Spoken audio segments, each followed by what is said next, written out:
In this video, I'm reviewing the new 4K release of Seven from Warner Bros. So this is going to be the first review of the year, and I want to change things up a little bit. So I'm not going to try to sell you on this release. I'm not even going to make any recommendations. I'm going to lay it out for you, give you some information, give you some opinions, and then you can decide what's right for your situation. It's 3 segments: what I thought was good, what I thought was bad, and what I thought of the upgrade compared to the prior release. And no spoilers, so if you haven't seen this in a while, don't worry. I'm not going to give away anything. Alright, here we go, first review of the year. So I thought the 4K looked pretty good. Film grain's pretty light, definitely not distracting. And you can see here in this early scene where the skin textures aren't fighting with the film grain.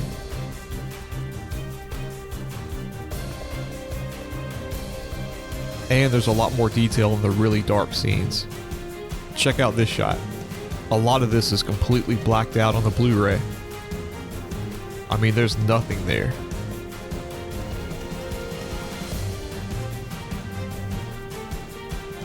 I'm also glad they didn't go really bright with the HDR, because some of these highlights would have been really painful before your eyes got a chance to adjust to it. But I thought the overall picture level was pretty comfortable.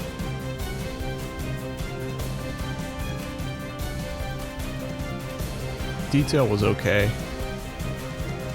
It didn't really blow me away like some of the recent Warner Bros. Stuff, but it's good enough.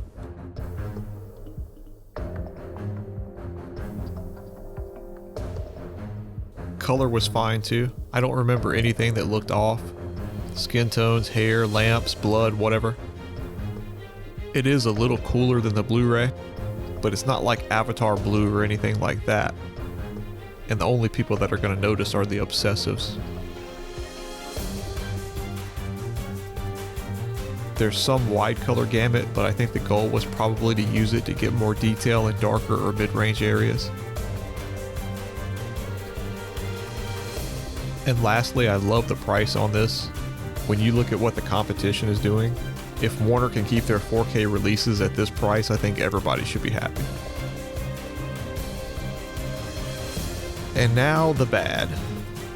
And the only bad thing about this release is the audio. And I know people that have seen my reviews before are probably sick of me talking about this, but damn. It's one thing to not upgrade to Atmos, but now we're going backwards. DVD 6.1, Blu-ray 7.1, 4K 5.1. Try to wrap your brain around that one. And I could understand if they didn't want to use the old Blu-ray soundtrack, if the studio screwed it up or something, but Fincher and the sound designer worked on the original home release. They even made a documentary about it, which by the way is included on this 4K release even though it's no longer relevant. And it was Fincher who made sure the movie had all these sound effects and stuff going on in the background all the time. You know, sirens, garbage trucks, dogs barking, people talking. So you would think he would jump at the chance for an Atmos soundtrack. But I'm sure the obsessives are happy because they got their damn theatrical soundtrack, if that's even what's on here.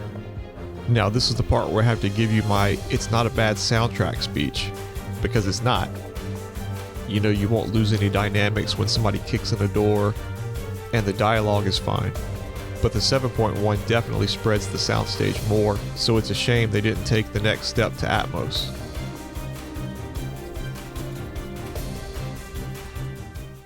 So let's get into the upgrade. The Blu-ray had almost everything working against it. A movie with a longer runtime, packed with extras, with an outdated codec. Yet I was still surprised by what they were able to get out of that one. I'm guessing Fincher or Warner Bros. Must have taken really good care of this. Or they were really serious about the remastering process at the time. Because this does not look like a lot of the early Blu-ray releases. On the other side, the 4K was given a BD100, which is rare these days for major studio releases. I didn't see any really noticeably soft scenes, even during some of the optical shots. And I didn't see any blocking either. So I doubt there's anything to worry about with the encoding. As I mentioned earlier, the 4K has more shadow detail, or the Blu-ray was crushed. Either way, you're going to see more on this 4K release. Maybe stuff you don't want to see, I don't know. HDR brightness is subtle, but you definitely get more contrast in the scenes where it's utilized more, and the SDR Blu-ray just can't compete in those shots. I also mentioned the color timing has changed a little, but most people probably won't notice it. And I talked about the audio earlier, and it sucks that we didn't get an upgrade to Atmos for this one. Still, I'm sure there will be those who would happily choose a 90s theatrical mix over an immersive soundtrack. Sickies. And as far as I can tell, all the supplements are the same. So I think this is a nice refinement over a pretty damn good early Blu-ray release. And since David Fincher was involved, this is likely going to be the definitive version of this movie on home video. So if you found this review helpful and you want to support the channel, there are links in the description.